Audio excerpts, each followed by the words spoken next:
Okay, let's not waste any time because this one is special. We open with Arondir running through a forest. He told the Ents back in episode 4 that he would make sure the trees are left in peace, and so he has followed the trail of destruction left by the Orc army that sneaked their way across the continent and managed to arrive at Eregion without anyone noticing. Or at least no one would have noticed if not for Galadriel and Elrond happening upon them purely by chance. Anyway, Arondir finds 2 orcs who appear to have deserted, and they walk past him whilst complaining about how Adar is chasing a ghost. I don't care what they call us. Anything's better than dying to help Adar chase a ghost. The idea that orcs can desert, and the idea that orcs are willing to defy Adar is news to me, but this does actually fit with how Rings of Power has decided to depict the orcs. We already know that Mordor is a thriving egalitarian utopia, and that the orcs just want to live happy lives away from the oppression of the free peoples of Middle-earth. So, the idea that these two just want to go home, put their feet up, and wait for this whole thing to blow over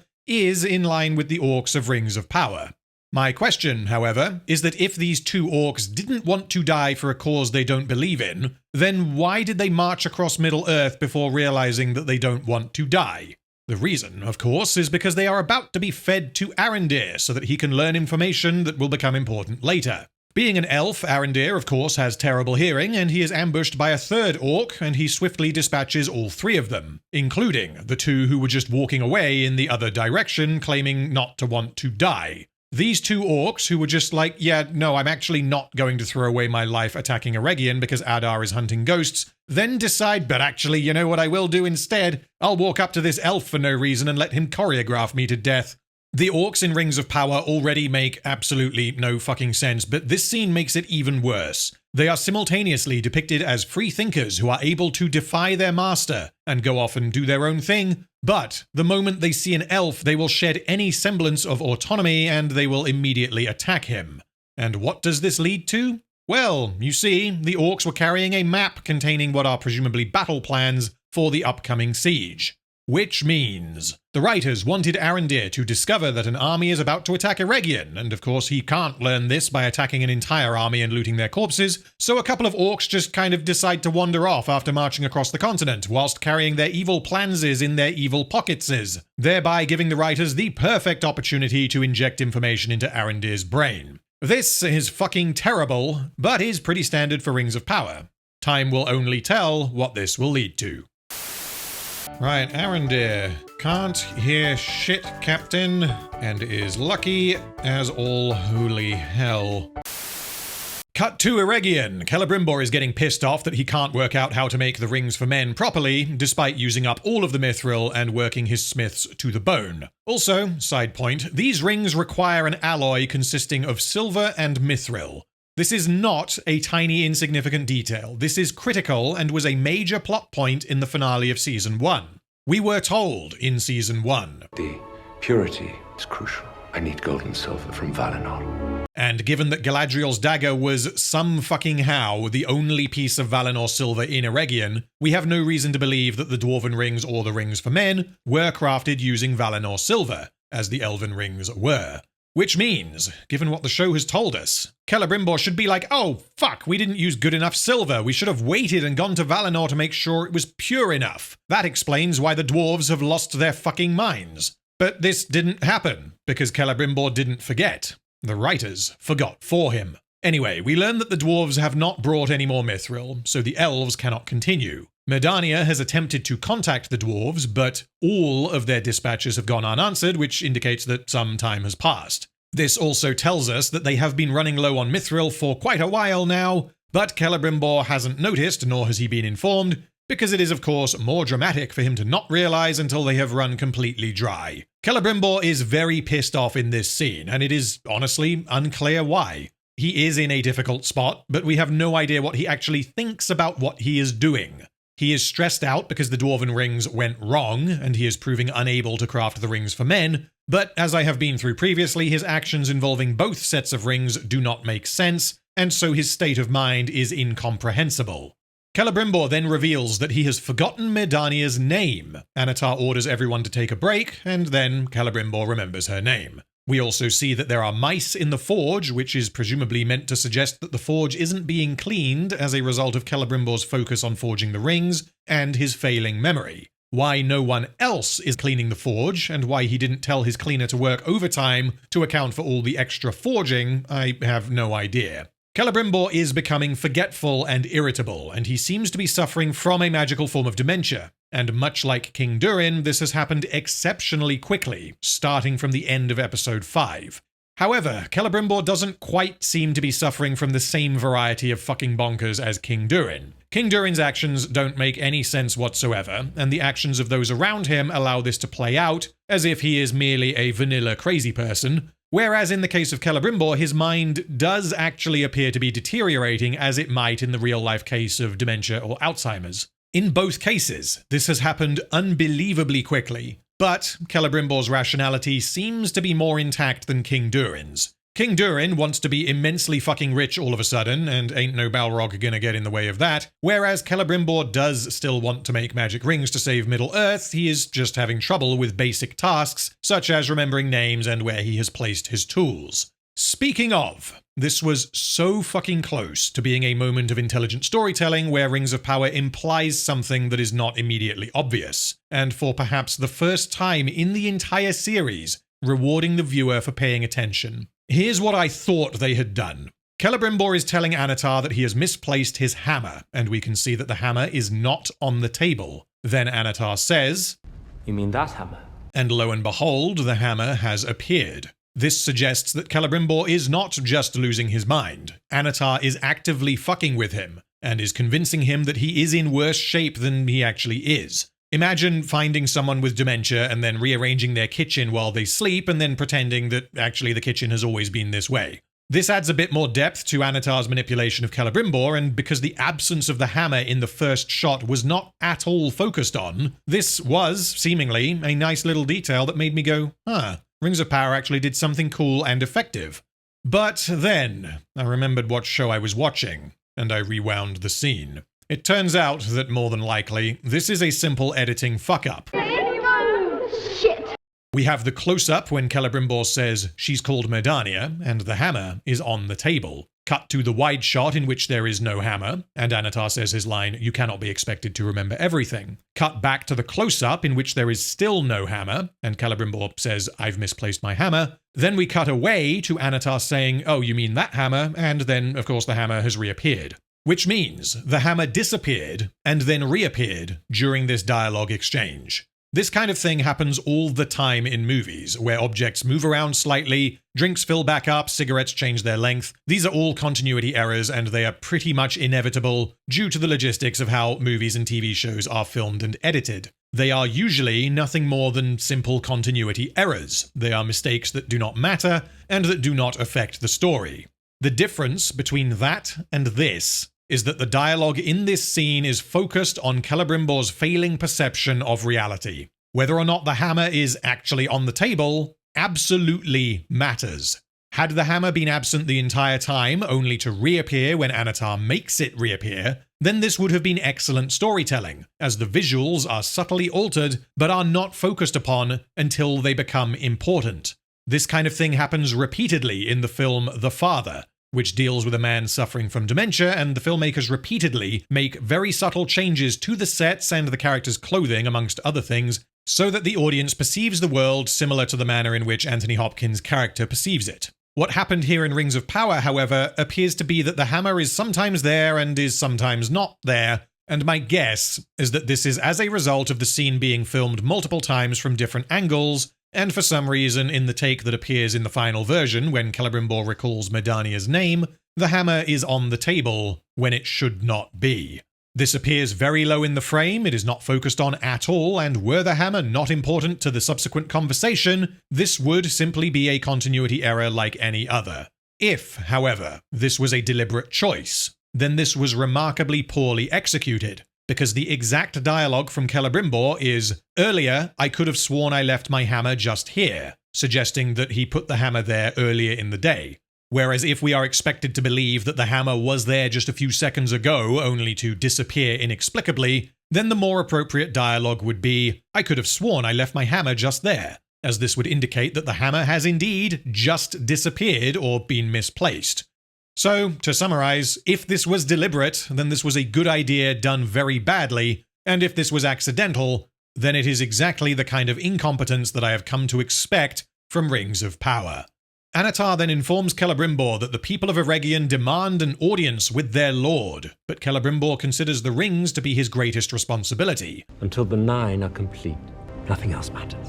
He then informs Anatar that they have run out of Mithril, and he wants Anatar to sort it out. This is more than a little amusing, because if only Anatar hadn't dialed up the crazy in that there ring, this might have all been avoidable. We don't ever learn why the dwarves stopped sending Mithril to Eregion, but I can only assume that it has something to do with King Durin's sudden onset fucking bonkers, for which Anatar is singularly responsible.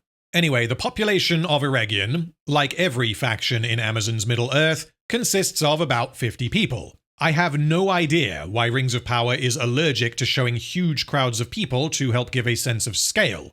It's not like they don't have the budget to hire extras or just use crowd simulation in the form of visual effects, but anyway. Anatar tells the small crowd of people that Celebrimbor is really busy, and that he will be handling administrative matters instead.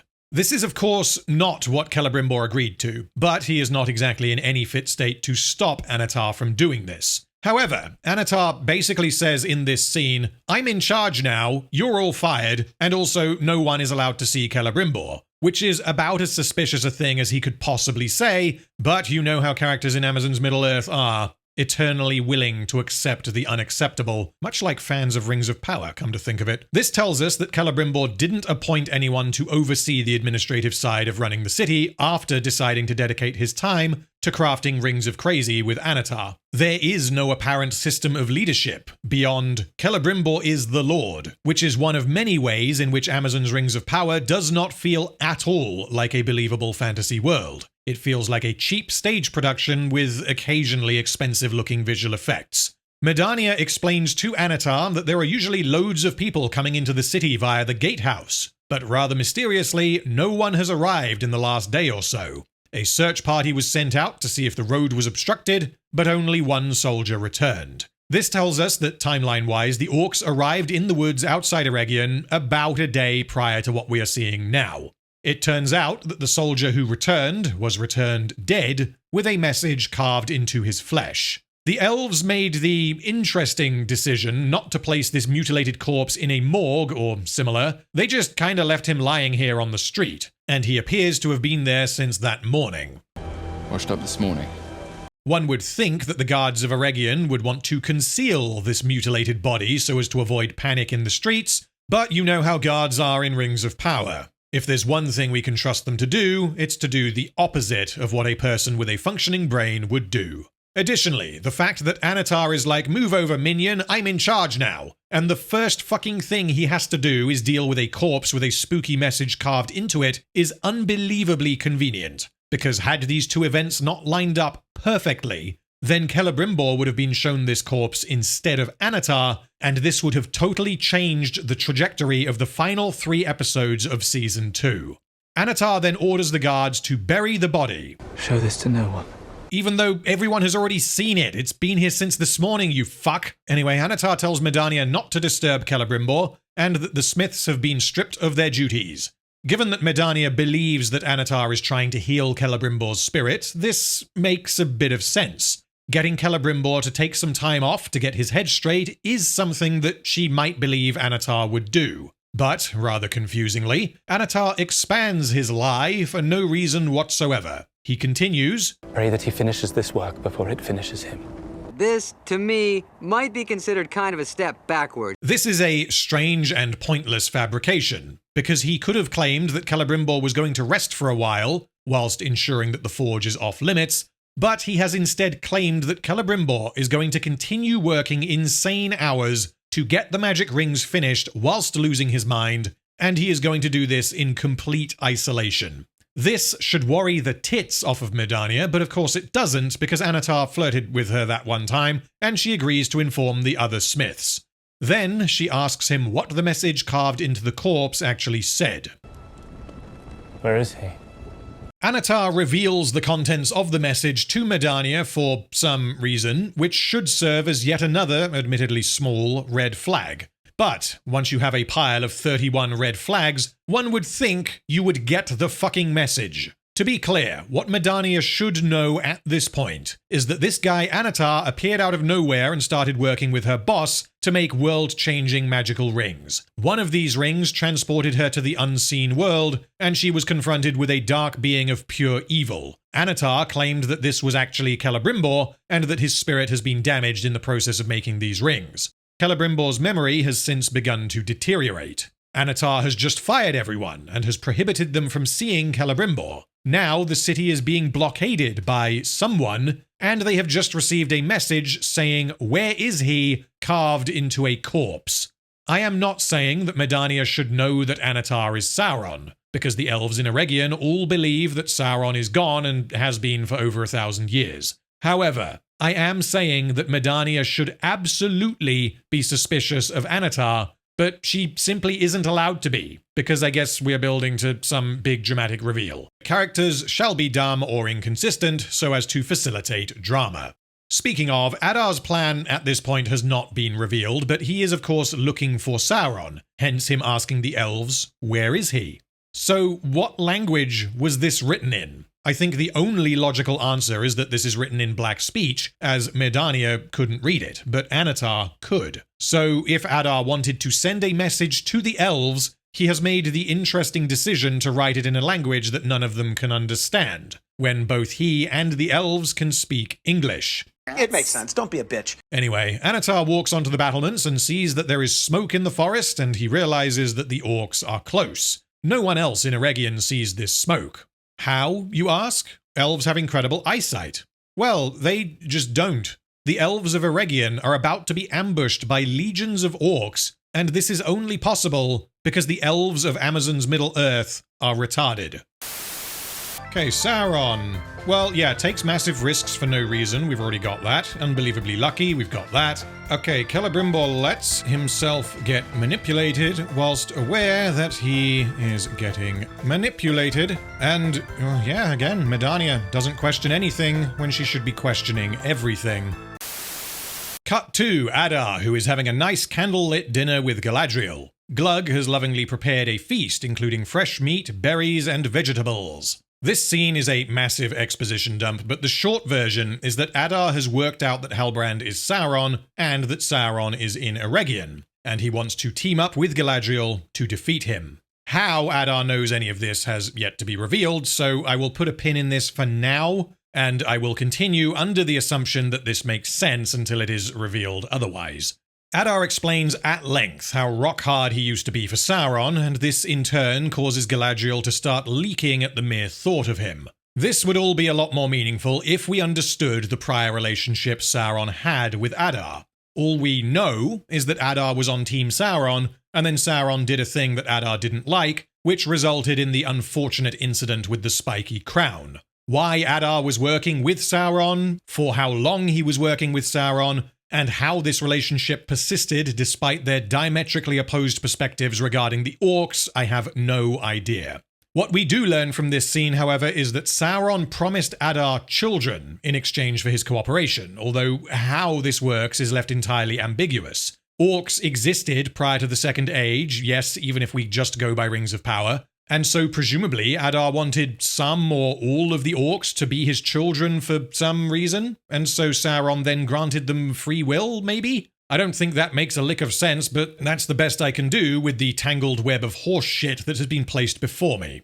Galadriel says that Sauron had promised her an army, which is not true at all. She used Sauron to get an army, but this was entirely as a result of things that were outside of Sauron's control, unless, of course, he mind-controlled her throughout Season 1. Galadriel could be lying to Adar here, but given what happens later in the episode, I have a funny feeling that this is what the writers think is what actually happened. Adar then reveals that he still has the spiky crown that he used to kill Sauron 1,000 years ago, and Galadriel identifies it as Morgoth's crown. I was the one who used its power to slay him. This suggests that Morgoth's crown is not just a crown. It contains some kind of magical power, and this power is what allowed Adar to kill Sauron.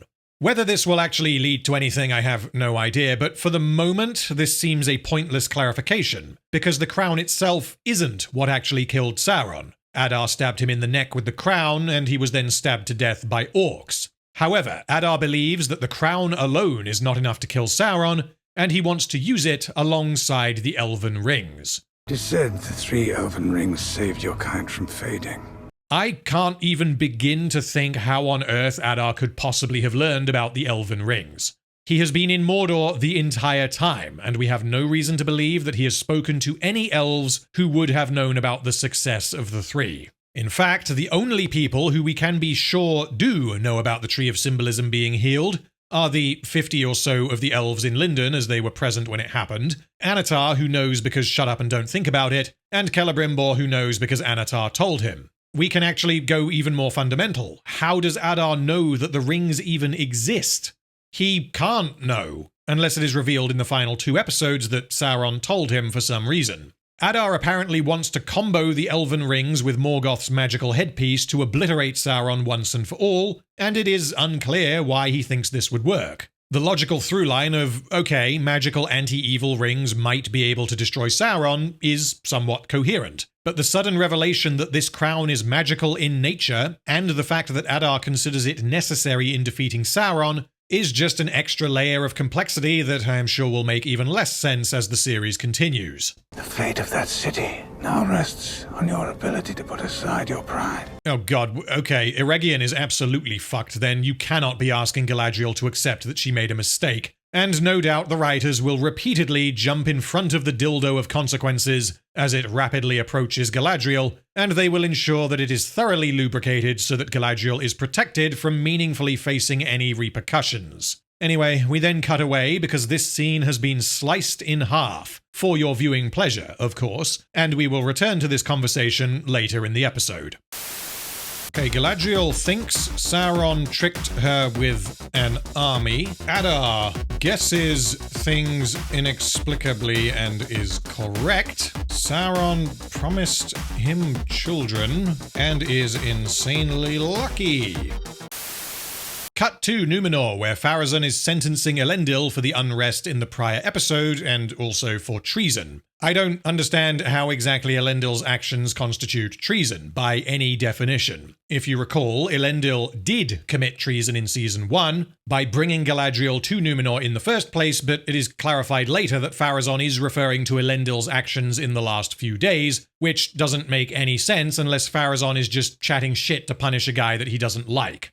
Elendil is loyal to Mithril, but Pharazôn is the king, and Elendil has not been given the opportunity to reject him. Had we gotten a scene after the coronation where Pharazôn lined up the various captains of the one single military wing of Numenor and asked them to swear allegiance to him only for Elendil to refuse, then yeah, this would be treason. But this didn't happen. And the reason this didn't happen is because the writers had things they needed Elendil to do in episode 5, for maximum drama, of course, which then required that Pharazôn brand all Mithril loyalists as traitors, despite the fact that Mithril is not actively pursuing any kind of political power of her own.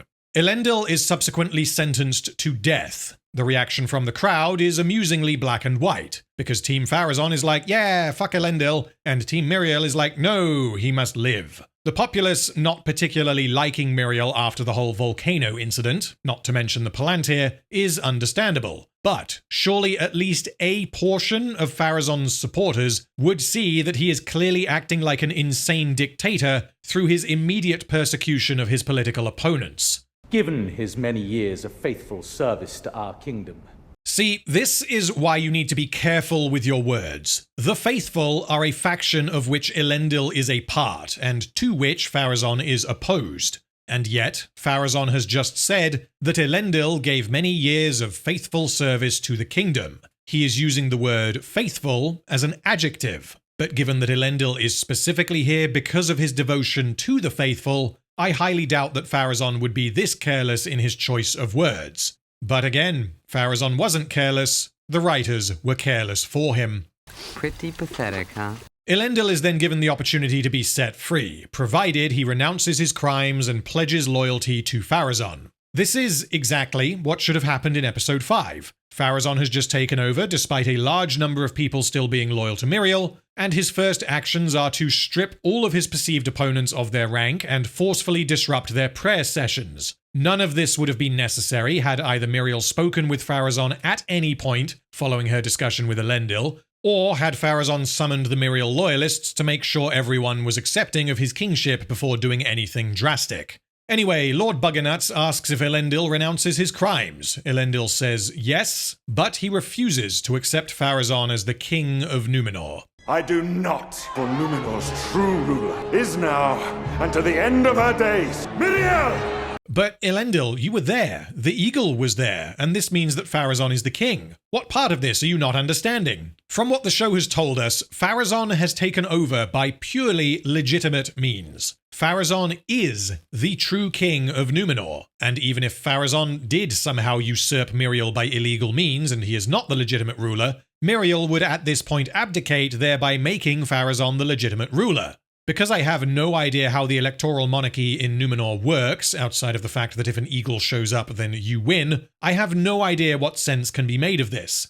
I live in England under the current rulership of Keir Starmer. Keir Starmer's party won the most recent election, hence why he is now in charge. If I were a loyalist of Rishi Sunak and I were to claim that actually Rishi Sunak is the true ruler of England, then the response would be, no, there was an election and Rishi Sunak lost. If there were any contention or accusations of gerrymandering, then yeah, okay, it is conceivable for someone to think that the elected ruler is illegitimate, but that isn't at all what is happening in Numenor.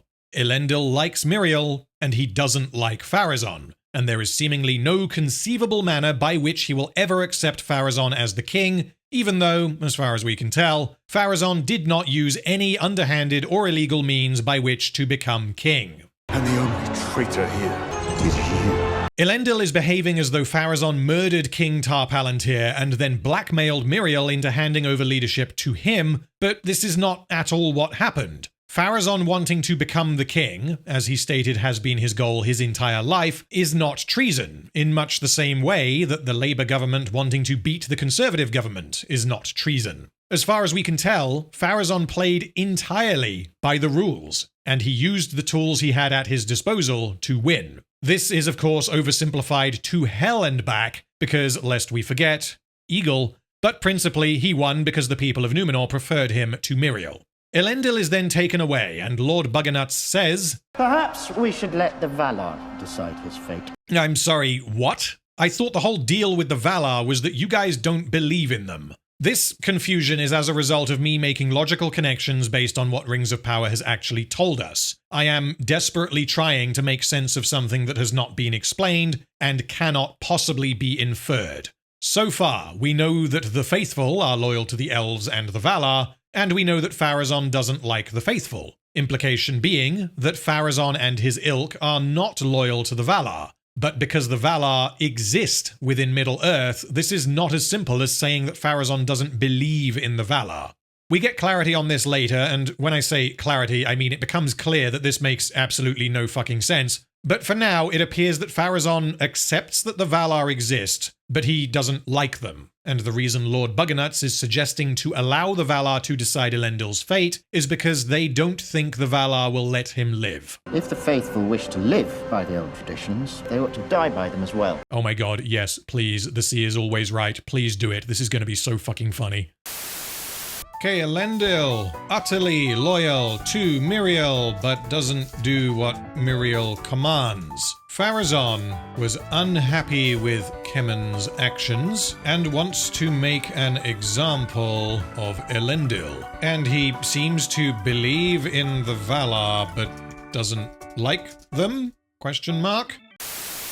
Cut to not Gandalf. Sorry, we have to do this. He's in this episode. I can't avoid him. I've committed to covering all of this. Sorry. Not Gandalf has a vision consisting of Nori screaming, someone holding a knife at Nori's throat, Rasputin doing a thing, and a rock fall. It turns out that Not Gandalf has been training with Tom Bombadil for quite some time, as we learn he has failed every trial so far, and yet he has evidently not mentioned the name Nori before. Could it be that this happened because the writers wanted to do a funny? Nori.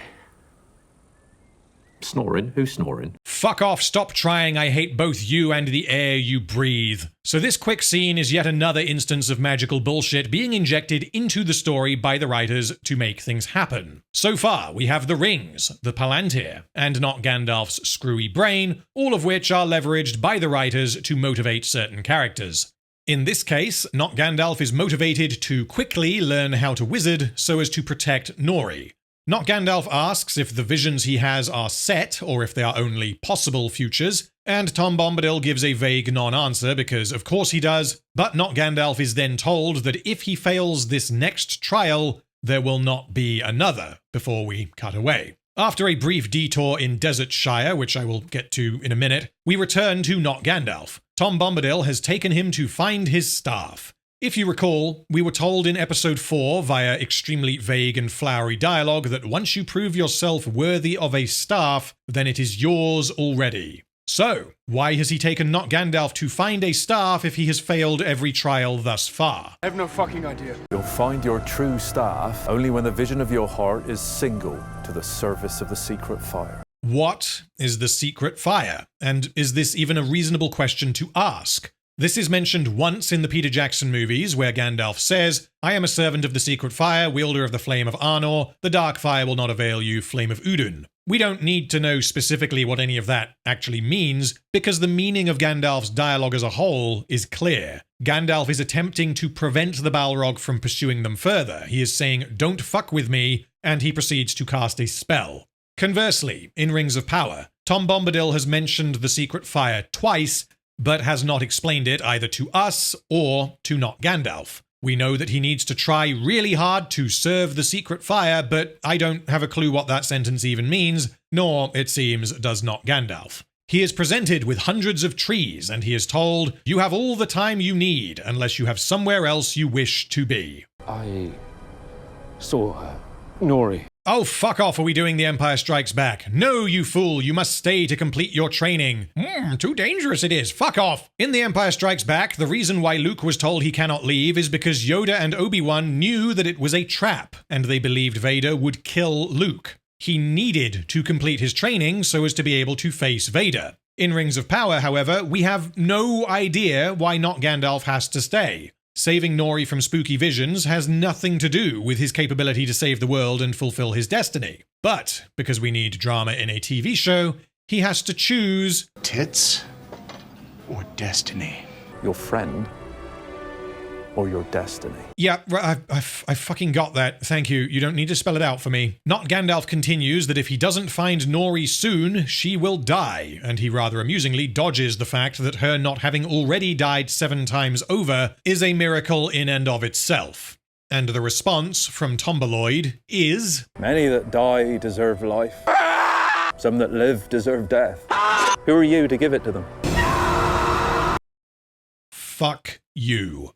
This is a recontextualization of what those words originally meant. Frodo was suggesting that Bilbo should have killed Gollum when he had the chance, as this would have saved them the trouble of having Gollum follow them and thereby making their quest harder to complete. Gandalf responds that Frodo should not be eager to kill, and Gandalf foresaw that Gollum still had a part to play. The focus of this line when Gandalf delivered it was that Gollum may deserve to die, but Frodo should consider very carefully before condemning Gollum to his fate, which of course informs Frodo's entire relationship with Gollum throughout the trilogy. Rings of Power has taken this idea and perverted it into something that it was not. Not Gandalf has suggested that he wants to save Nori, and Tomboloid has replied, yeah, well, sometimes people die and they don't deserve it. Tough shit, bro. Anyway, go find a staff. Tom Bombadil is a Gandalf spoke these words because he cares about Frodo and he pities Gollum. Tomboloid spoke these words because he doesn't care about Nori. And the reason the writers did this is because it's words from a thing that we know, and that is where the thought process ended. Tomboloid may as well have replied, my friend, you bow to no one, because it would have made just as much sense. If I haven't made it clear, I fucking hate this. Tomboloid is an asshole who doesn't care about saving anyone, and this honestly I think epitomizes the writing in Rings of Power. They are repeatedly taking from something someone else made, and they are twisting it and reappropriating it without understanding it. The thought process here was no deeper than, oh boy, it's a line from the films that people will know. And when they hear the line they have heard before, their dopamine receptors will go, woo, feed me more. Our target audience consists of people with the cognitive power of a bar of soap. They don't care what these words actually mean. They just want to hear the magic syllables so that they feel all warm and fuzzy inside. Turn away now, and you can never return. But why? Has Tomboloid seen the future? Does not Gandalf need to act in a certain way because of some vague prophecy? Or is he just chatting shit for the greater good? Additionally, this whole conversation started with Tomboloid saying, go find a magic stick, take all the time you need. But he is of course aware that evil is rising and that time is of the essence. I know that he doesn't seem to care about protecting people, but he also seems to care about protecting people, which means not Gandalf can't simply wander around for a month looking for a magical stick. And if he can, then this means he could absolutely spend a few days looking for Nori. I also find it highly amusing that not Gandalf has no real idea of who Tomboloid is. All he knows is that he claims to have trained Rasputin, and now he doesn't want not Gandalf to save his friends. So is he deliberately acting like a twat to test not Gandalf? Because if so, this absolutely should not work. Because there is no way not Gandalf should even consider accepting Nori and Poppy's death just because this prick has said, yeah, well, who really cares about them anyway? Tomboloid explains that Sauron rises in the west, Rasputin in the east, and he asks if not Gandalf will abandon the people to their doom. Will he choose to pursue the promise of power, or will he push back against his master and rescue his friends, thereby demonstrating that he is indeed worthy? He who saves one life saves the world entire. In a normal story, this is exactly what I would expect will happen. Not Gandalf will choose to rescue Nori, Tomboloid will appear and be like, well done, you are worthy, and not Gandalf will get his staff. But, as I have said a few times already, Rings of Power is not a normal story, so anything goes.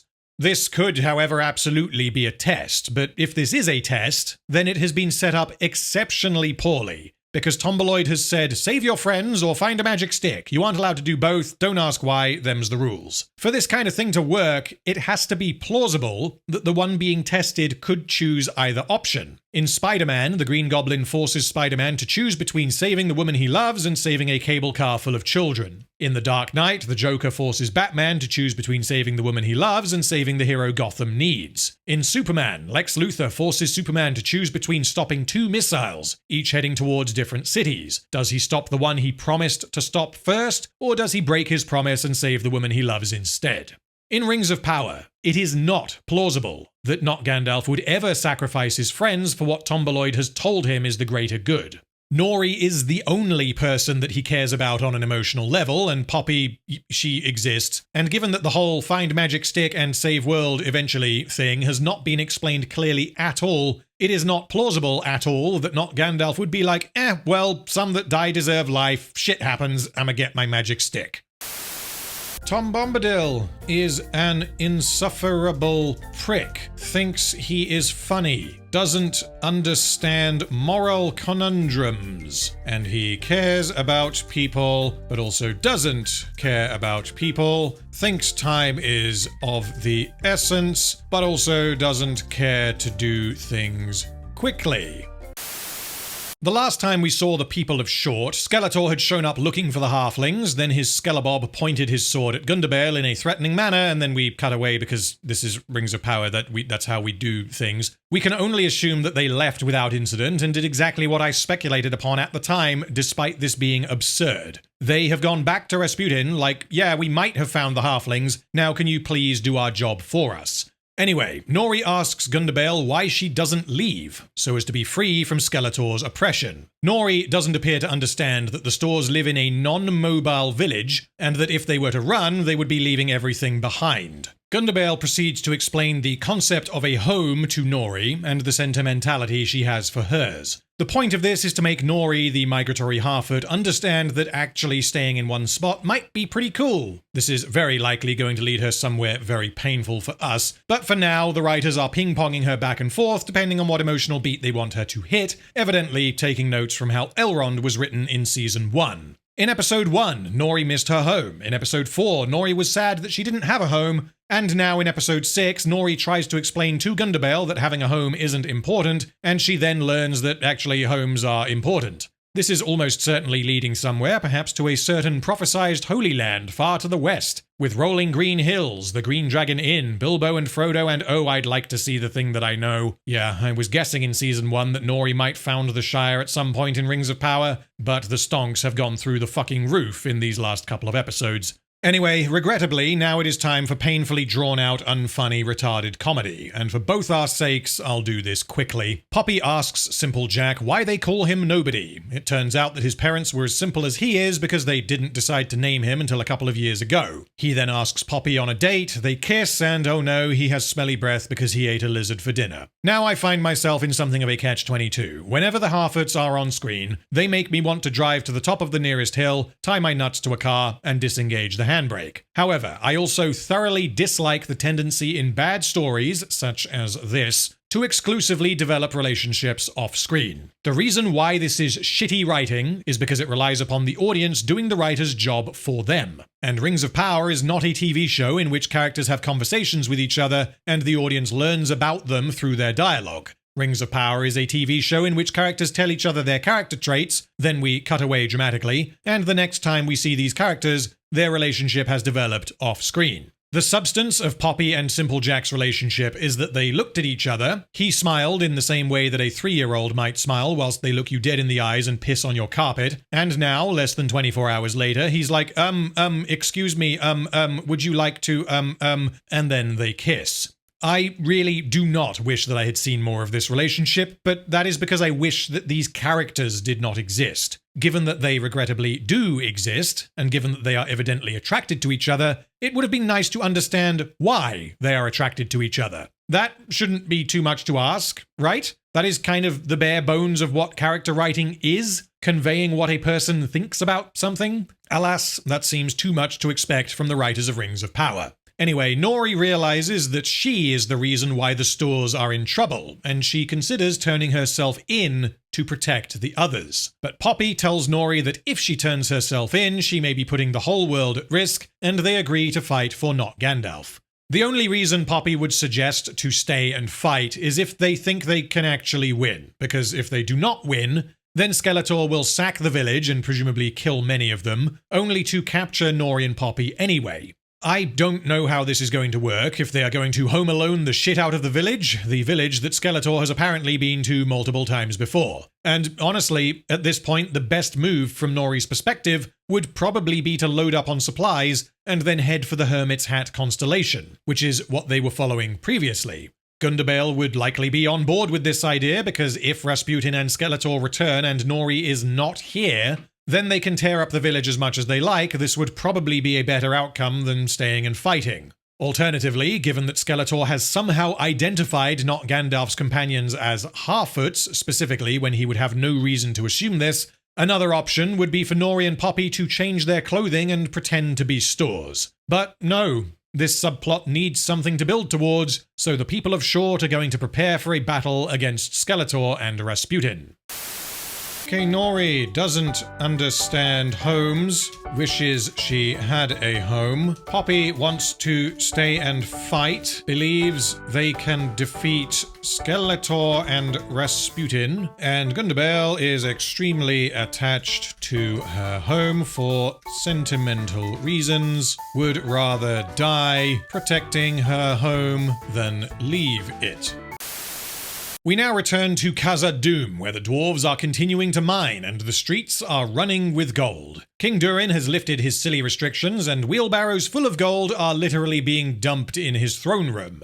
I was half joking about King Durin being Scrooge McDuck, but when he is literally sitting on his throne as wheelbarrows full of gold are dumped at his feet, it stops being a joke. This is an absurd visual, but it is, admittedly, very clear. The writers want us to know that King Durin is insane, and so they have the dwarves mine the entire contents of the mountain and dump it at the king's feet. So, given that he has lifted his restrictions and ordered the immediate mining of all the gold in the mountain, does this counteract the insanity tax established in episode 5? Nope! If the miners are mining gold, then this gold will be used primarily for two things. Some will be turned into valuables, and some will be refined and turned into currency. The golden knickknacks will then be sold to people who can't afford them because the cost of everything has risen by 100% thanks to the insanity tax. However, because so much gold is entering the economy of Khazad-dûm, this will mean the value of each item will drop because there is so much of it, and the traders will try to undercut each other to make a sale. Which means what they should be doing is using this gold to trade for things and not mining the tunnels dry as quickly as possible, because in doing so they are tanking the value of their commodity. If the gold is being used to make currency, then this will only amplify the problem. This is quite literally the money printer goes brr meme. If you increase the amount of money in the system, and you presumably use it to pay wages, then it will devalue itself, and the cost of all goods and services will rise. The end result of which is that the dwarves will be buying the same items for the same value, but they will be using substantially more gold coins to carry that value. Which might have been cool to see, but that requires slightly more forethought than lol wheelbarrows full of gold. Excuse me, sorry, I don't quite know what happened there. Anyway, Annatar has arrived in Khazad-dûm, and he has summoned Durin, who has evidently taken no further action in Balrog-related matters. Annatar has summoned Durin for no reason, and by no reason, I mean that the reason is that the writers need Durin to be here so as to receive specific pieces of information in this scene. No, I am not joking. Annatar knows Durin doesn't like or trust him, and so summoning him is counter to his objective, given that Annatar is here to get Mithril.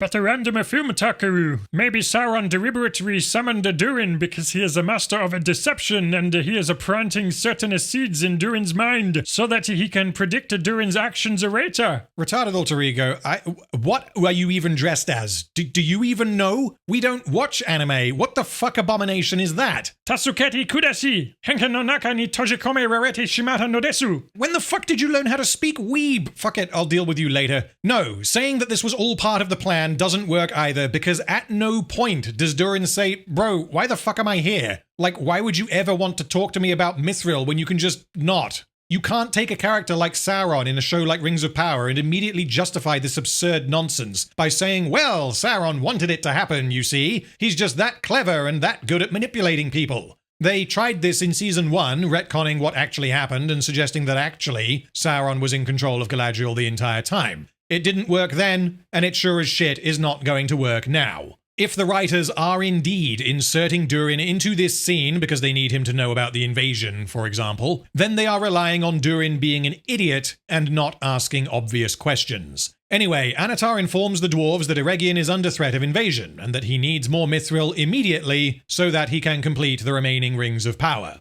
Rather confusingly, neither of the dwarves, nor Annatar, mention the fact that Eregion is about to be sieged outside of this single reference. The reason the characters do not discuss this impending invasion is because the writers don't want this conversation to be on that particular topic. The purpose of this dialogue is on the trading of Mithril. Also, the orcs not attacking Eregion whilst Annatar is off doing diplomacy in Khazad-dûm is just staggeringly convenient. This news should be very worrying for the dwarves. Someone has an army and is going to attack Eregion, and usually we could be like, oh, well, the king is just fucking bonkers, so that's our get out of jail free card. But unfortunately, Durin is also in this scene, and he is decidedly not fucking bonkers. Which means the characters don't care, because the writers decided that the characters don't care. King Durin then rejects Annatar's proposal. He will not trade any more Mithril. Then this happens.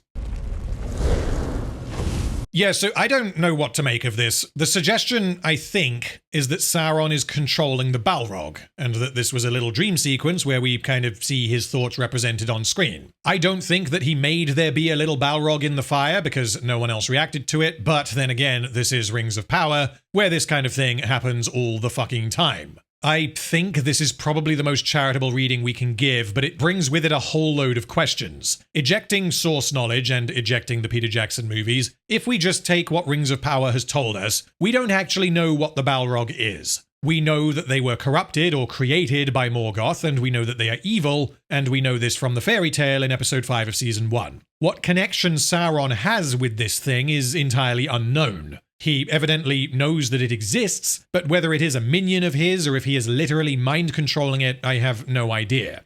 It could be that we are expected to accept that when Mount Doom erupted, the bad juju that spread across Middle-earth woke up the Balrog, but this can't be the case because the timelines would not line up, as Khazad-dûm did not get hit by that shockwave until episode 2 of season 2. Therefore, whatever the Balrog is doing has nothing to do with the general rise of evil in Middle-earth, but I shall wait until we know more before speculating further. What I will say for now is that this shot clearly suggests that at the very least, Sauron knows what and where the Balrog is. The Balrog being in Khazad-dûm is exceptionally bad news for Sauron because it will limit his ability to get Mithril. This means that Sauron should absolutely warn the dwarves of this ancient evil lurking in the tunnels below, if only because he needs them to be careful not to die too quickly. Additionally, if Sauron knows about the Balrog, which is clearly what is suggested here, then this means not only did he give the dwarves magic rings that turn the bearer into a greedy retard in a matter of days and thereby limit his supply of Mithril, but he also did this knowing that their subsequent greed would result in them digging too deep and bumping into the Balrog, which does not benefit Sauron at all. And we can add this to the ever-growing list of ways Sauron's actions are contrary to his motives. Annatar then leaves Khazad-dûm after the king has declined his offer. King Durin believes that as war is coming, the army bearing weapons and armor made from Mithril will have a huge advantage, and that therefore he can name any price he wants. All we know of King Durin's interactions with Mithril are that he mined it briefly prior to the start of Season 1, he then decided not to mine it anymore, then he gave some to the elves, and we can infer that he started mining it again, so as to provide a steady supply to Eregion after the fact. We have received no indication at all that the dwarves have used Mithril to forge weapons or armor. We have received no indication that King Durin is aware of the properties of Mithril. As light as a feather, and as hard as dragon scales. We have actually received no indication in Rings of Power that Mithril even has those properties, period. But don't worry about that. It's Mithril. Everyone remembers the thing from the thing. Just deactivate Brainium and enjoy product. Durin does not approve of his father extorting the elves, and he asks him to take the fucking ring off. But the king refuses. Durin observes that his father now belongs to the ring, and he asks him to prove otherwise. I have nothing to prove to you, boy. Durin subsequently tries to take the ring from his father, and he is knocked across the room by evil magic or whatever, making this the 6th new ability that the Rings of Power have. Sauron knows about Balrog, summons Durin because the writers needed him to. Durin really doesn't trust the ring. King Durin wants to extort the elves, is now a literal Scrooge McDuck. Disa says that now she and Durin have no choice. We'll lay our bodies in front of that mine ourselves if we have to. Durin says that if they block the mine, the king will summon the army, and Disa responds that they should let this happen, because forcing the king to send troops after his own son would show every dwarf in Khazad-dûm that he is unfit to rule. Why exactly King Durin removing his son from blocking a mine for some reason would lead to a revolution, I have no idea. Rings of Power is terrible at, well, I mean, it's terrible at basically everything, but it's really terrible at communicating this sort of thing. The general quality of life in Khazad-dûm seems to be fine. There are not hordes of angry dwarves just gagging to depose the king. There is no imminent revolution. There is no reason for the average dwarf to be angry with the king, outside of the insanity tax, I guess, but the show seems to think that a 100% tax on all goods is a mild inconvenience rather than something that would obliterate their economy and their society rather quickly. So, Durin getting himself arrested as a martyr would accomplish precisely nothing. Durin seems to agree that this would work for some reason, however he does not like the way Disa is talking about the king, and he is not comfortable with the idea of humiliating his father. Disa responds that as long as he is wearing the ring, he is no longer Durin's father. And this causes Durin to start crying, indicating that he is at a complete loss as to what to do. Durin has been shown to react emotionally on more than one occasion, and he has recently seemingly re-established his bond with his father, only to now be forced to betray him in order to save his home. If all of these building blocks were coherent, then this moment would have been pretty effective, much like the scene in Season 1 where Durin breaks down in tears as he says goodbye to Elrond. I think it is entirely reasonable for Durin to respond in this manner, although the fact that he does respond in this manner is very slightly inconsistent with how he behaves in the very next scene. Disa tells him that they need to act now, or it will be too late. The king will destroy himself and Khazad-dûm. Which brings us right back to where I thought we were going at the end of Season 1, with Durin and Disa plotting to depose the king and take over. I have no idea why the writers decided not to follow through on this idea, and I can only assume that they wanted to keep Durin around for longer, and so they decided to have Durin the older lose his mind instead of Durin the younger. Also, at no point during this back and forth as to whether or not to martyr themselves for the greater good, do either of them mention their children. Durin and Disa should both be apprehensive because they have responsibilities. If this were a normal TV show, then perhaps Disa could say, oh no, don't worry, they can stay with a friend or a relative, but no. Because the characters in Rings of Power don't have any relationships outside of the ones we see on screen, and we can infer nothing. Okay, Durin still respects and loves his father, doesn't care about his children. Disa also doesn't care about her children, and they both think blocking a mine will cause a revolution. Back in Numenor, Eärien tells her father that he is about to be cast into the sea to face trial by Abyss. These dudes are using their magic horns to summon the beast, who will arrive precisely when he means to. Eärien claims Pharazôn does not wish to further antagonize the faithful, and she extends the offer of mercy once more. When Elendil again refuses to kneel, Eärien embraces her father, saying she can't lose him too. Dumb bitch. I mean, you really should have thought of that before you sided against your father and helped Pharazôn gather the support that he needed, only for this support to not matter because Eagle. But even though the outcome was seemingly decided by an Eagle, Eärien helped Pharazôn take over. And she was inexplicably unaware of the fact that Elendil is so devoted to Mithril that he will die before kneeling to another.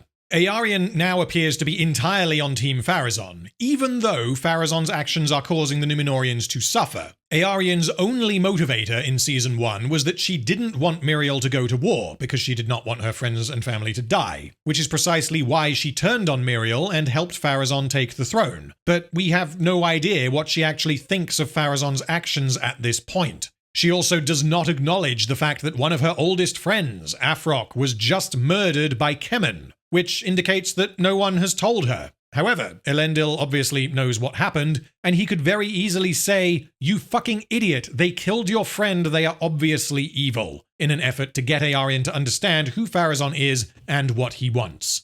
I know that I have joked about Kemen and his adorable little pickle, but we have not actually had anything in Rings of Power that allows me to concretely say that Eärien and Kemen are in a relationship. All we have had is that she kind of stands near him a whole bunch, and I guess this means she is on Team Pharazôn, despite her having no reason to approve of Pharazôn's actions. The writers appear to have conflated "I don't like Mithril" with "I like Pharazôn," which isn't how anything works, but then again, in Rings of Power, everything is black and white, with no room for nuance. Had Eäryen's relationship with Kemen been developed at all, and had it been shown that they were crazy in love with each other, and that she knew she was being irrational but she didn't care because, god damn it, that pickle is something else, then this might help to explain Eäryen's actions in Season 2. But we don't get any of that, because that would entail character writing. And Rings of Power does not have characters. It has plot devices. If the characters in Rings of Power were allowed to have discussions that were not purely expository in nature, then this could have been avoided. But Eärien and Elendil have said, 5 words to each other since his return from Middle-earth? So given what we see, I guess it is entirely possible that she has no idea who her father is, but I don't consider it at all reasonable to suggest that his devotion to Mithril did not come up in conversation. Anyway, she begs her father to swallow his pride, and he replies, "If after all this, all you see is pride, then there are no words left for us to speak."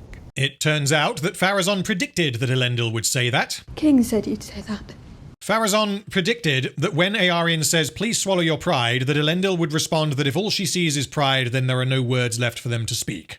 I'm sorry, but I don't believe you. I don't care if you have a Palantir. She then reveals that she begged Pharazôn to allow Mithril to speak to Elendil, and Pharazôn agreed, which tells us that Pharazôn genuinely does not want to execute Elendil, and he doesn't really want to arbitrarily attack and punish his citizens. This, plus the fact that he did not approve of Kemen's actions in episode 5, indicates that he is smart enough to know how to run a kingdom. The problem is that he has appointed Kemen to do things that will absolutely cause a large degree of turmoil, and the scene we are about to get unfortunately cements Pharazôn as a special variety of special. So, Mithril immediately commands Elendil to bow before Pharazôn, which, yeah, this is exactly what she said previously, but Elendil is refusing for some reason. I understand that he considers Pharazôn to be his enemy, but Mithril, to whom he is utterly devoted, has commanded that he do so. This is not because she is being blackmailed, this is not because Pharazôn has tricked or otherwise coerced her. This is what she wants, and Elendil knows this. And yet, he is still refusing, citing his integrity. This is very confusing because it relies upon Elendil having incredibly strong conviction. He is so loyal to Mithril that he will accept death before he kneels before her enemy. But he will also refuse a command from Mithril if that command is to kneel before her enemy. In other words, Elendil appears to hate Pharazôn more than he loves Mithril, which I don't think is what the writers thought they were doing here, but okay. Mithril wants Elendil to kneel so as to survive and help Numenor endure, but he responds that faith is not faith unless it is lived. I know you are this kingdom's true heir. So aside from the little detail that we have no idea how this political system works, Elendil's unbreakable value does not appear to be his loyalty to Mithril. He is unwilling to say or do something he believes to be untrue. He knows in his heart that Mithril is the true ruler, so he will not kneel before another, regardless of how or why they attained their current position. Mithril begs him to reconsider, but he reassures her that if it is the Valar's will, he will live. Mithril says, but what if it is not the Valar's will? And he responds, The sea is always right. Mother Nature just pissed her pants, dude! There is a lot more I have to say about this trial of Abyss, but we will get to that soon enough. Eärien supports Pharazôn because reasons. Doesn't want her father to die despite having contributed to this. Pharazôn doesn't actually want to execute Elendil if possible. Elendil would rather die with integrity than live without, and Mithril wants Elendil to bend over for the greater good. Cut back to Khazad-dûm for some gourmet cringe that is thankfully rather brief. Na'vi and the other miners are heading to the mine, but oh no, Disa is here. He asks for Disa to move, and then...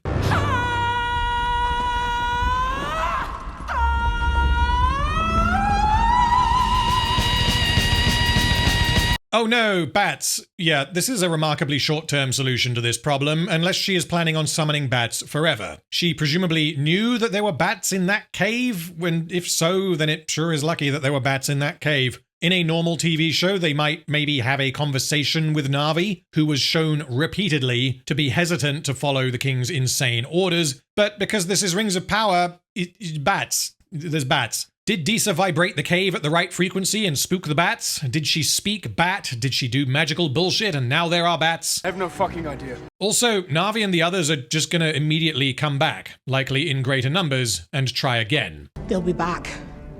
And there'll be more of them. Turns out, Disa is relying on him doing precisely that, because Disa came up with this whole plan, and she tells Durin what to do because he is a big emotional dum-dum, which is yet another example of the writers putting in extra effort to make sure that we understand that Disa is smart and competent, and Durin is not. Even though Durin has been shown to be highly competent in Season 1, his major flaw being that he is incredibly gullible and trusts Elrond for no reason. Also, Durin has apparently both changed his mind and his attitude. He is now cracking jokes about how much he loves Disa because she can summon bats, when 5 minutes ago he was in tears because he didn't want to betray his father. We don't see what this leads to, and I'm guessing we won't see any more of Khazad-dûm until the season finale. Okay, Disa is cringe, Durin jokes about things that made him cry, and Na'vi doesn't like bats. Now it is time for the trial by Abyss. The honkers stop honking, and Elendil is asked if he accepts the judgment of the Valar. I accept their judgment. Now, Let us consider why Pharazôn is doing this. He believes that Elendil will die, because the giant sea monster is obviously a giant sea monster, and it will just eat him immediately. This will demonstrate that being faithful is pointless because the Valar don't care about their followers.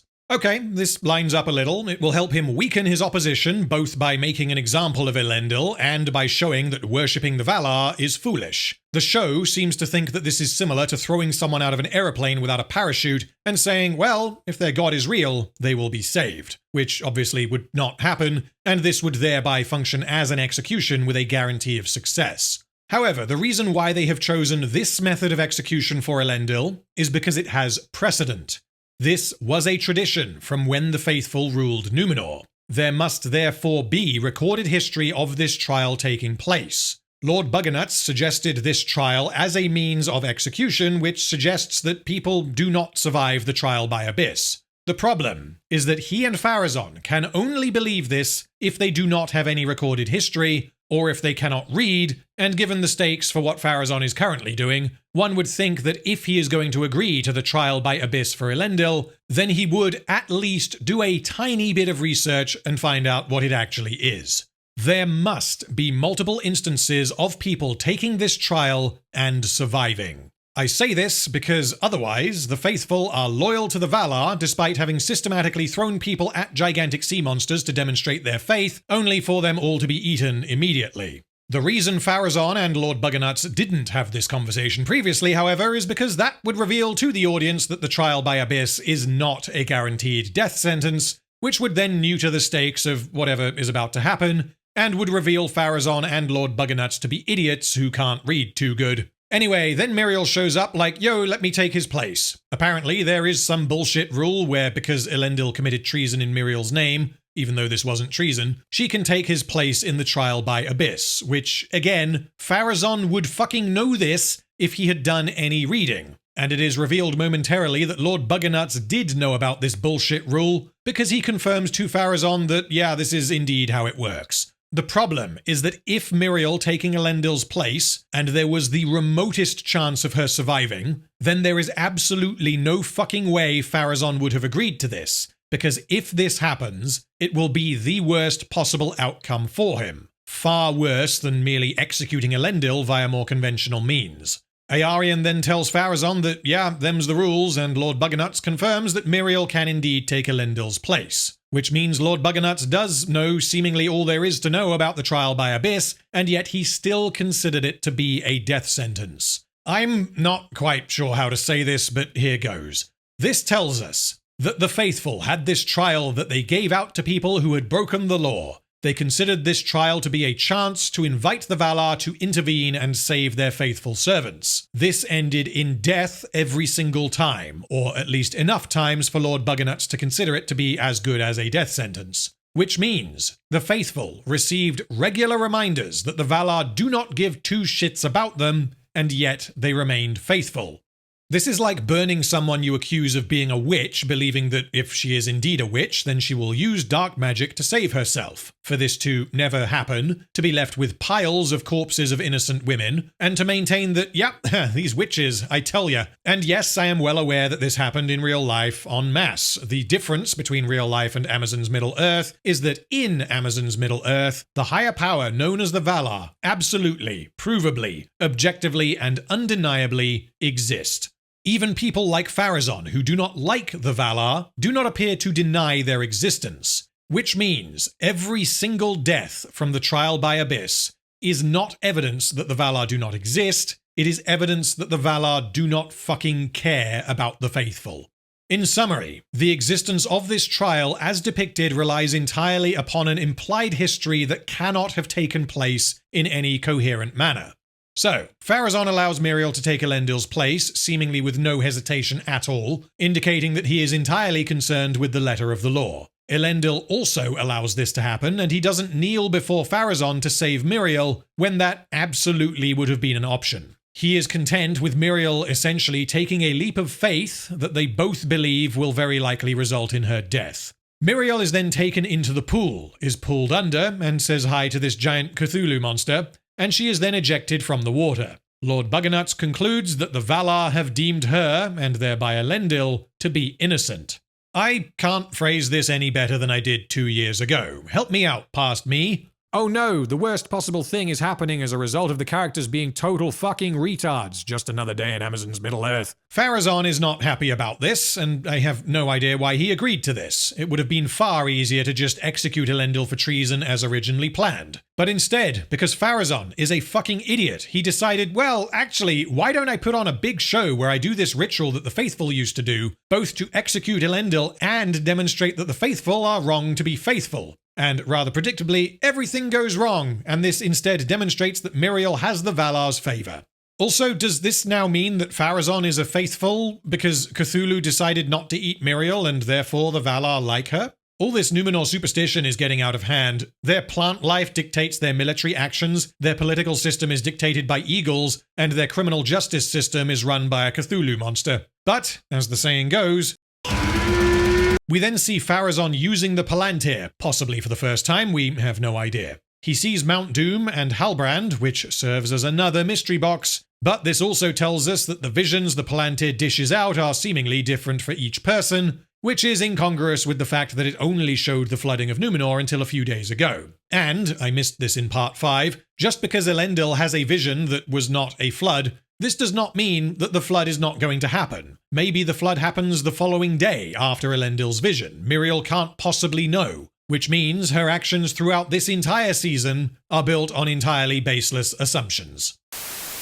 Okay, Elendil still won't kneel even if it will save Mithril. Pharazon is an incomprehensible fucking idiot, which also applies to Lord Buggernuts. And Mithril is willing to die for the greater good, even though her survival interferes with Pharazon's kingship. We then rejoin the conversation from earlier in the episode that has been cut in half for your convenience. Galadriel tells Adar that Halbrand is Sauron, which means Adar guessed this and turned out to be correct.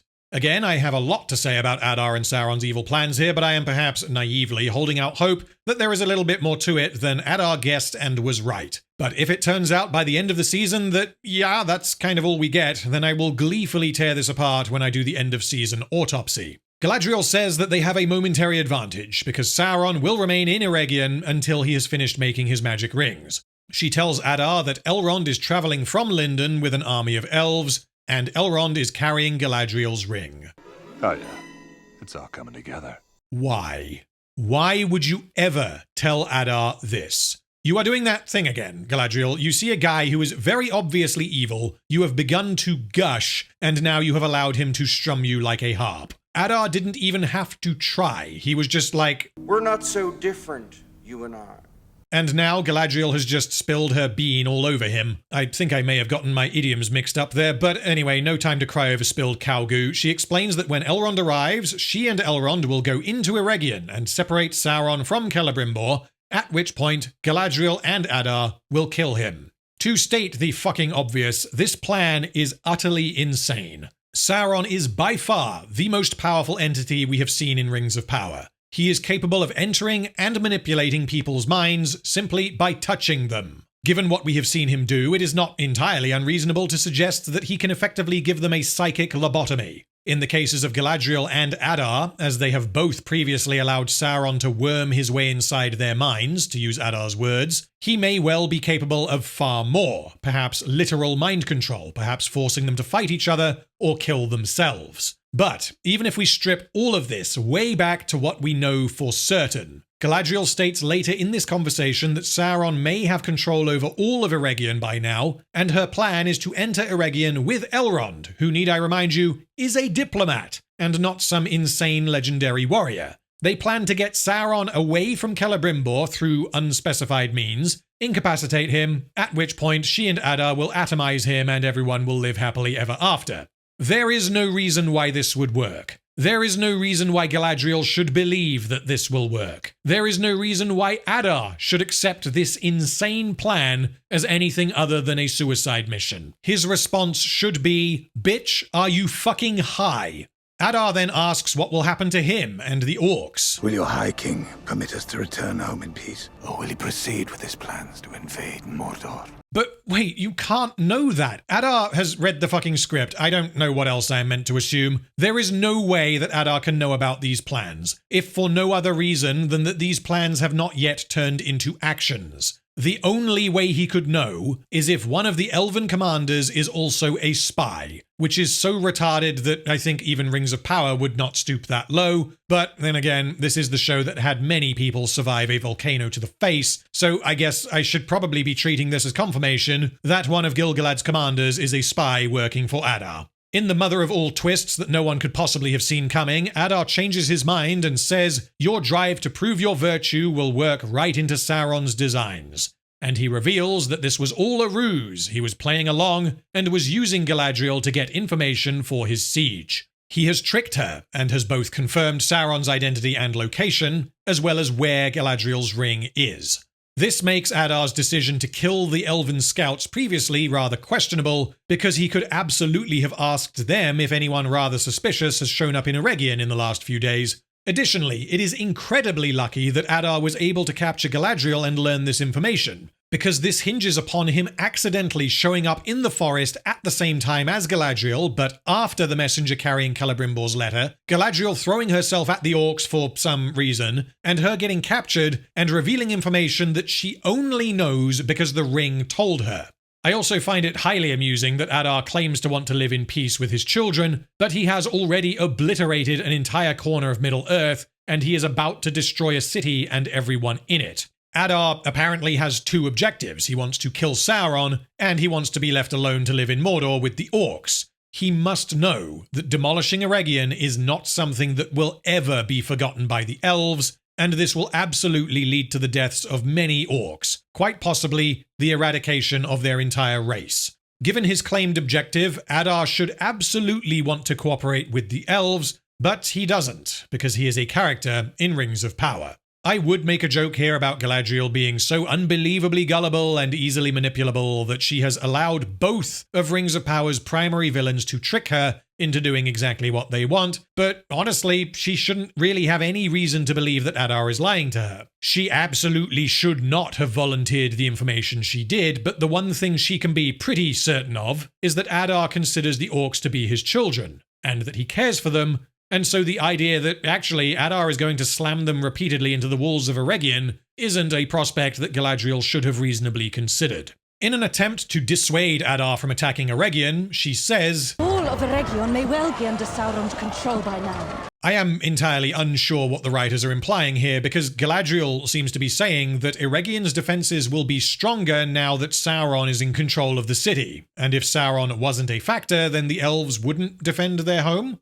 Actually, come to think of it, the fact that legions of orcs are here in elven territory, and quite literally the only person who knows, other than the company of Elrond, is Sauron, does indicate very clearly that the elves in Amazon's Middle-earth are laughably and entirely incompetent. Then the writers try to do that scene from the Two Towers, but it is worse in every way. This is the dramatic moment where Adar finally reveals the true size of his army to Galadriel.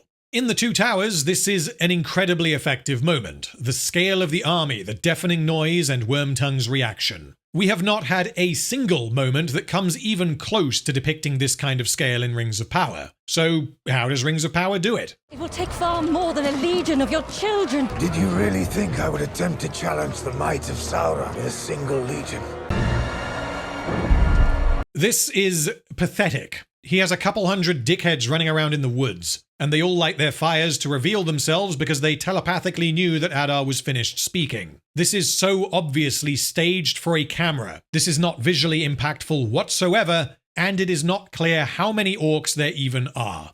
Adar continues that now that Galadriel has confirmed who Sauron is and revealed who is carrying her ring, he is ready to make Eregion fall, and Sauron with it. Galadriel then says, "This must be what he wants."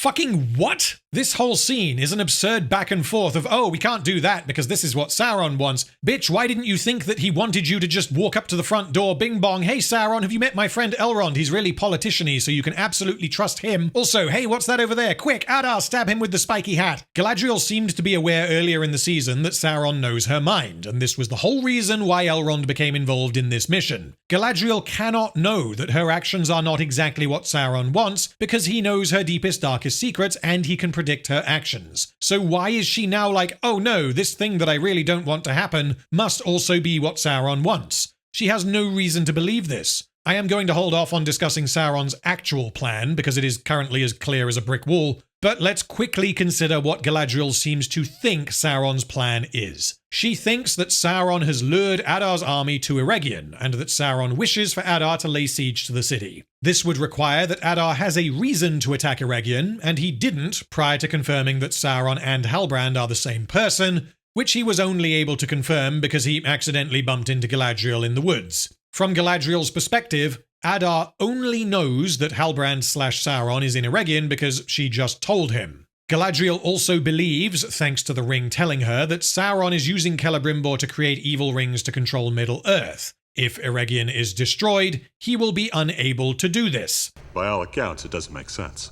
In summary, Galadriel's suggestion that Sauron wants Adar to attack Eregion may turn out to be correct, once we get additional information as to what Sauron's master plan is, but based on the information she actually has, there is zero reason for her to believe that Adar is playing into Sauron's hands.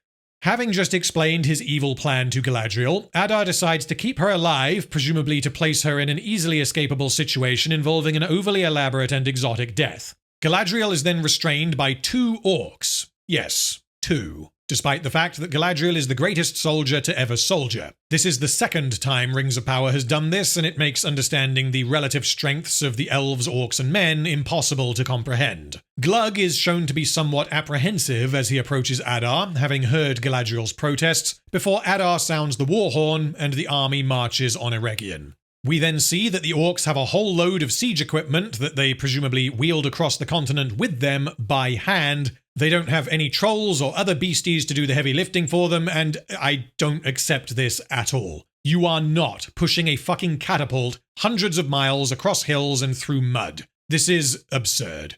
Speaking of absurd, the elves don't realize jack fucking shit until the orcs have literally set up a line of siege weapons just across the river, and they finally sound the alarm.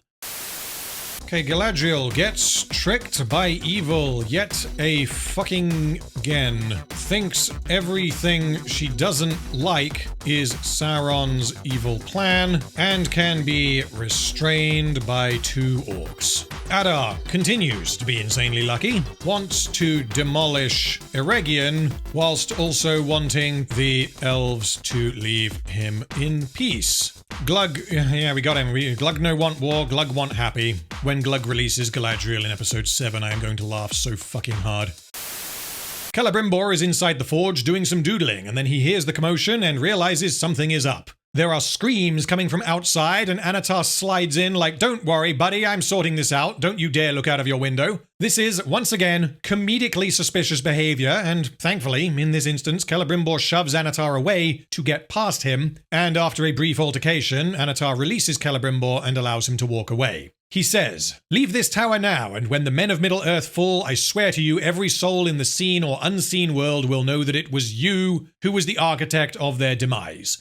Celebrimbor ignores this, and so Anatar conjures up an elaborate illusion where it is rather conspicuously daytime. This means Anatar can basically do anything he needs to, so he conjures up a cartoon Happy Land to trick Celebrimbor into thinking that everything is okay. This is very similar to what he did with Galadriel at the end of Season 1. He is fucking around with Celebrimbor's brain, and Celebrimbor is presumably lying on the floor dribbling. Everything that happens next is wide open to interpretation, but might be clarified later in the series, I have no idea. So I will quickly go through what actually happens, and then I will speculate. Anatar proceeds to manipulate Celebrimbor further, seemingly with the goal of refocusing him on forging the rings for men. He says that he came to Eregion because he needed Celebrimbor's help, and for some reason he clarifies that he was not sent by the Valar. Celebrimbor says that he can't craft any more rings even if he had the Mithril to do so. Annatar reveals that he has been to Khazad-dûm and he hands Celebrimbor some refined mithril, apparently given to him by Na'vi, off-screen, when he was in Khazad-dûm. He continues that when he finishes the rings, they will dwarf the Silmarils in their importance. He presents Celebrimbor with Feanor's hammer, which he either took from the forge or from Celebrimbor's house. Celebrimbor then goes back inside the forge. So, first off, given Sauron's objective, he should grab Celebrimbor and leave Eregion. He could even play this up under the guise of Annatar, like, dude, the orcs are fucking here, our work is of the utmost importance, if we don't leave now, we can't save the world. I'm sorry, but we must leave Eregion to its fate. I can't really criticize this in any concrete manner, however, because Rings of Power, for now, wants me to believe that Sauron wants Eregion to be attacked for some reason, so until I know why, I can't criticize Sauron's actions just yet. His objective here was either for Celebrimbor to simply go inside so as to remain safe during the siege, or Sauron is genuinely expecting that Celebrimbor will make the Rings for Men in one single night on his own during a siege. If he is expecting the latter, then this will mean the mithril he just gave Celebrimbor whilst inside a dream is somehow real, meaning that he was indeed able to leave Khazad-dûm with mithril, acquired off-screen and against the direct wishes of the king, and he has now given this mithril to Celebrimbor. I honestly do at this point believe that Annatar is being truthful here. He did get mithril from Na'vi, and he has given this mithril to Celebrimbor whilst inside a mind vision illusion, which means they are not currently standing here outside the forge in broad daylight, they are both inside the forge, and Celebrimbor is drooling on the floor having a seizure. And he is expecting Celebrimbor to craft the Rings for Men in the next day or so. This does not make any sense, but this being Rings of Power, I have come to expect that nothing will make sense. And so, yeah, that's my guess. There are, of course, still many questions I have regarding Sauron's intentions, and I would love to dive in and deconstruct how little sense this all makes, but we are going to have to hold tight until all is revealed. But with that, we have reached the end of episode 6. Sauron is a terrible liar, can basically do anything, and got mithril because, okay, he did. Celebrimbor doesn't notice when it suddenly becomes daytime, and I'm guessing can make the rings himself in like a day. This episode nearly gave me an aneurysm. Let's get with the summary because I really would like to take a day off before I have to dissect the inevitable clusterfuck of episode 7. Starting with the Numenor plot, the writers wanted Elendil to be sentenced to death as a consequence of the prior episode. Everything, of course, goes as wrong as possible because everyone involved is an idiot, and the outcome is that Mithril and Elendil are cleared of their supposed crimes and faith in the Valar is reinvigorated. This requires that Numenor has a tradition that is incoherent with their claimed beliefs, that Elendil is wholly loyal to Mithril but will also refuse to obey her commands, and that Eärien is inexplicably on Team Pharazôn, which doesn't fit with what little we know of her from Season 1, and also requires that no one actually mention Afroc's death in the previous episode, when Elendil in particular would want to tell her, as he believes he may well be about to die, and he would surely want his daughter to know the true nature of the man behind the pickle. Where this will lead, I have no idea, but episodes 5 and 6 in particular appear to have been a case of treading water in Numenor in a way that allows for what are meant to be effective emotional beats, when what has actually happened is that Pharazôn immediately begun to fuck around with Miriel's loyalists, leading to Elendil being sentenced to death, leading to faith in Mithril being renewed and reinvigorated. More than likely, Mithril and Elendil's actions in this episode will revert the Palantir vision back to the Flood, because Mithril has now jeopardized Pharazôn's kingship, but whether this will play out in future, we will have to wait and see. The Not Gandalf plot needed to set up an insane moral conundrum that isn't a moral conundrum. I have nothing more to say about this plot line, and it continues to be the biggest waste of time in Rings of Power. Similarly, the Harfoots decide to prepare for battle. Do we stay and fight? Do we hide? Do we turn ourselves in? Who gives a shit? Moving on. The Khazad-dûm plot needed to finally turn Durin and Disa against the king, and to set them up in trying to protect their home. All of this requires that Sauron turned King Durin into a ringtard for some reason, and that he behave in a comically greedy manner that proves to be the last straw for Durin. As for what their plan is for saving Khazad-dûm, I have absolutely no idea. There are no other characters who interact with them at any point, they forget that their children exist, and they appear to be right back where they were at the end of Season 1. And finally, the writers needed to set up the Siege of Eregion, which I assume will take up most, if not all, of Episode 7. This is a tangled web of contrivances, unexplained nonsense, and characters being idiots, which means this fits right in with most of the storytelling in Rings of Power. Arondir needed to get information that will matter later, and so the writers gave him that information and, yep, right, job done, that's all there is to it. The elves inexplicably don't realize what is happening, despite the fact that there are legions of orcs waiting in the forest outside of Eregion for at least 2 to 3 days, if not longer. Galadriel simultaneously holds the belief that Sauron will remain in Eregion until the rings are done, but she also believes Sauron wants Adar to demolish Eregion. Adar guesses that Halbrand is Sauron for some reason. Adar inexplicably knows about both the existence and the effectiveness of the Rings of Power. He also inexplicably knows about Gil-galad mobilizing to invade Mordor. He also accidentally bumped into Galadriel, thus allowing him to confirm his suspicions after having marched his army across Middle-earth. Sauron's plan is totally open-ended at this point. I have no idea what we are supposed to think, although, much like in Season 1, we are clearly building towards something, and once this something is revealed, we are going to have some fun.